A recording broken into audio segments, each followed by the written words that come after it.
अस्सलाम वालेकुम, welcome to basic bio academy. आज हम लोग स्टडी करने वाले हैं स्ट्रक्चर ऑफ जीन।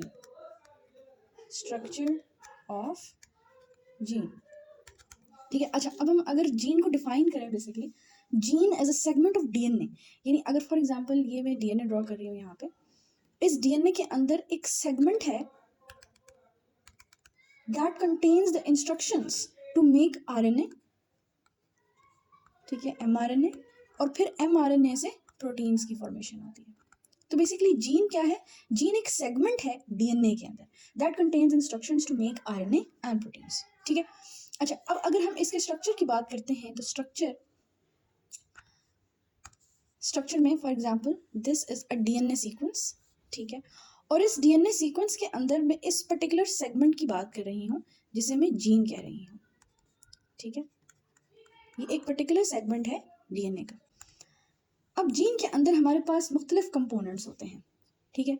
जीन के अंदर हमारे पास जीन से पहले, ठीक है, इस जीन को एक्सप्रेस करने के लिए, इस जीन को एमआरएनए की फॉर्म देने के लिए और फिर इसको प्रोटीन्स की फॉर्म देने के लिए जीन से पहले एक प्रोमोटर सीक्वेंस होता है।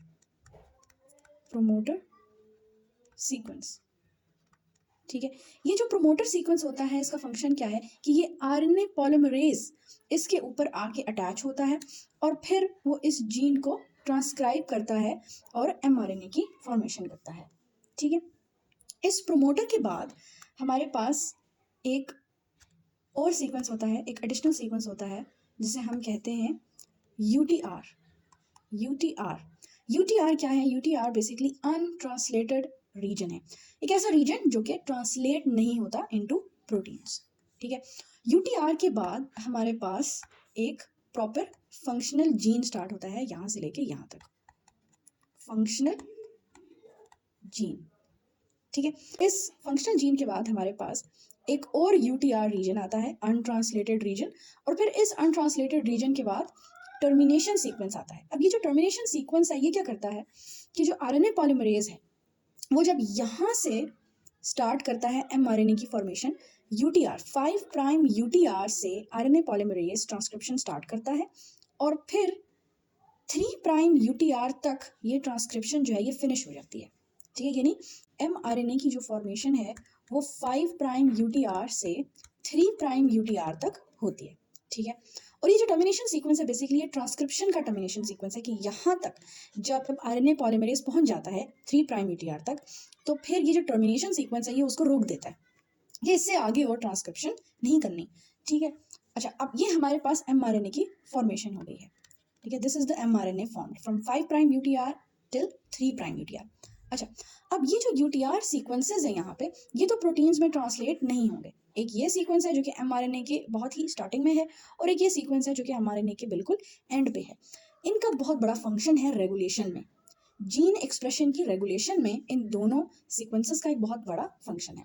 अच्छा, अगर हम इस 5 प्राइम यूटीआर के फंक्शन की बात करें एमआरएनए के अंदर, तो एमआरएनए में इस 5 प्राइम यूटीआर का फंक्शन होता है जब ये एमआरएनए साइटोप्लाज्म में आता है फ्रॉम द न्यूक्लियस, क्योंकि न्यूक्लियस के अंदर इसकी सिंथेसिस होती है और फिर इस एमआरएनए को साइटोप्लाज्म के अंदर जाना होता है ताकि राइबोसोम्स आके इसके साथ अटैच हो और एक प्रोटीन बन सके, ठीक है। तो ये जो राइबोसोम्स हैं ये किस तरह इस एमआरएनए को रिकॉग्नाइज करते हैं, वो इस 5 प्राइम यूटीआर के थ्रू इस एमआरएनए को रिकॉग्नाइज करते हैं और इसके साथ अटैच हो जाते हैं। इस 5 प्राइम यूटीआर सीक्वेंस को हम शाइन डालगार्नो सीक्वेंस भी कहते हैं, शाइन डालगार्नो सीक्वेंस, ठीक है। इस 5 प्राइम यूटीआर के बाद हमारे पास एक प्रॉपर स्टार्ट कोडॉन आता है, ठीक है। इस 5 प्राइम यूटीआर के बाद एमआरएनए में हमारे पास यहाँ से स्टार्ट होता है स्टार्ट कोडॉन, ये स्टार्ट कोडॉन है और इसके बाद वो सारे कोडॉन्स आ रहे हैं, ठीक है। और यहाँ पे जाके 3 प्राइम यूटीआर से पहले एमआरएनए में 3 प्राइम यूटीआर से पहले स्टॉप कोडॉन आ जाता है, ठीक है।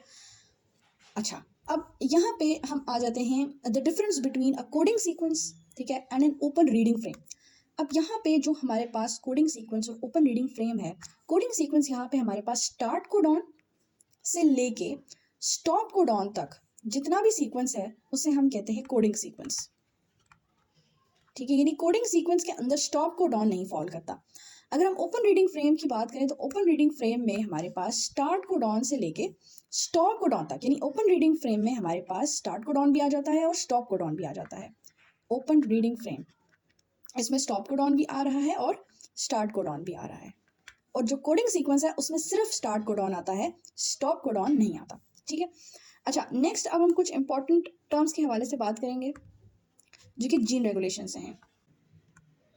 Gene regulation, important terms. ठीक है, सबसे पहली टर्म इसमें आ जाती है इंड्यूसर, दूसरी टर्म इसमें आ जाती है साइलेंसर्स, तीसरी टर्म है वो है एनहांसर्स, चौथी जो टर्म है इसमें वो है ट्रांसक्रिप्शन फैक्टर्स, ट्रांसक्रिप्शन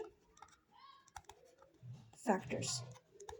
ठीक है, अच्छा अब इसमें कुछ इंपॉर्टेंट पॉइंट्स ये हैं कि जो इसमें साइलेंसर्स और एनहांसर्स हैं ये दोनों हमारे पास डीएनए सीक्वेंसेस होते हैं।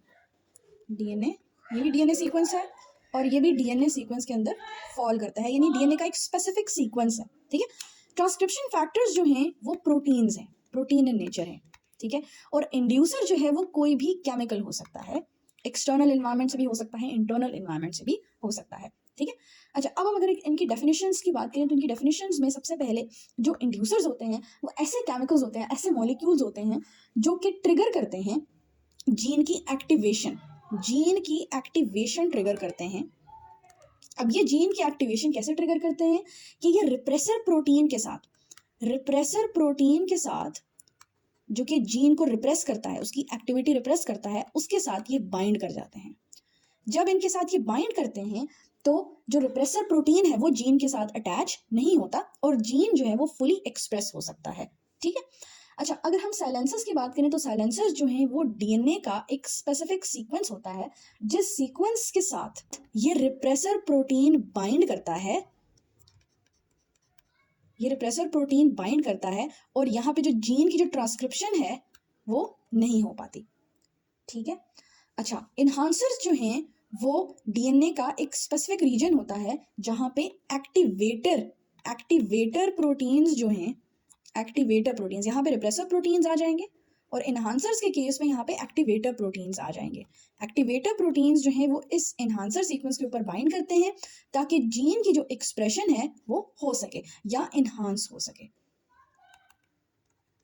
Enhance gene expression. ठीक है, ट्रांसक्रिप्शन फैक्टर्स जो हैं वो प्रोटीन्स होते हैं, इनमें एक्टिवेटर्स की भी एग्जांपल आ सकती है, जो एक्टिवेटर प्रोटीन्स होते हैं जो कि इनहांसर सीक्वेंस के ऊपर बाइंड करते हैं। ठीक है, ट्रांसक्रिप्शन फैक्टर्स जो हैं वो खास रेगुलेटरी प्रोटीन्स होते हैं दैट विल एक्टिवेट। अच्छा अब ट्रांसक्रिप्शन फैक्टर्स में एक्टिवेटर्स आ जाते हैं। ट्रांसक्रिप्शन फैक्टर्स सिर्फ एक्टिवेट नहीं करते जीन एक्सप्रेशन को, वो इनहिबिट भी करते हैं, यानी दे आल्सो एक्टिवेट और इनहिबिट भी करते हैं जीन एक्सप्रेशन को by binding to DNA sequences.